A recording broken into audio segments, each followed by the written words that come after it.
Welcome to the first episode of Game Quiz, a video series where I discuss quick interesting topics about video games. This week we answered the question, what are some of the most interesting NPCs in Bloodborne? So let's get to it. Number 3. Gehrman, the first hunter.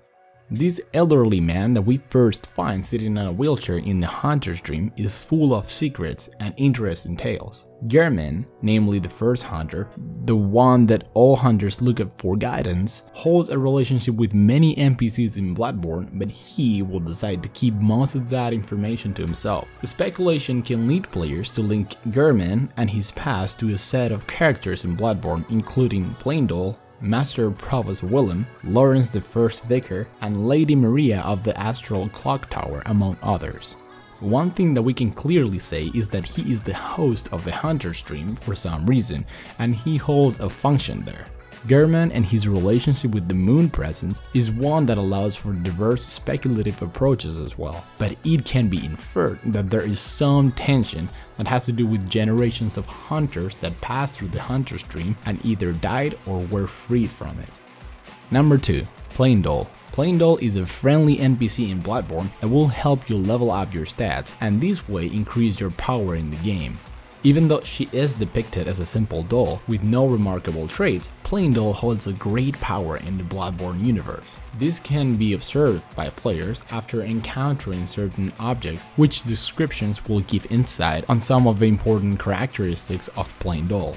Another interesting aspect about our interaction with her is the fact that players only become able to talk to her once they arrive at the Hunter's Dream, having gained one or more insight points. Being one of the only characters that holds a kind approach to hunters in Bloodborne, Plaindole becomes one of the most interesting NPCs in Bloodborne that players draw their attention toward. Number 1. In number 1, we have the Chapel Dweller. Despite having a very strange appearance, the Chapel Dweller seems to have very good intentions right from the first time you meet him in Bloodborne. He might concern you, especially when you find out that he wants you to bring him people so that he can take care of them and make them safe at the chapel. This character is clearly expected to be taken as suspicious by players, and that is especially what makes the interaction with him such a special one. Players will keep an eye on him every time they decide to tell some helpless NPC to go take shelter at the chapel, and the chapel's dweller's reaction to people taking shelter won't disappoint the curiosity of players. The constant tension that the Chapel Dweller brings to the overall atmosphere of the game makes him a very interesting character that plays a great role in the overall interpretation of the world of Bloodborne.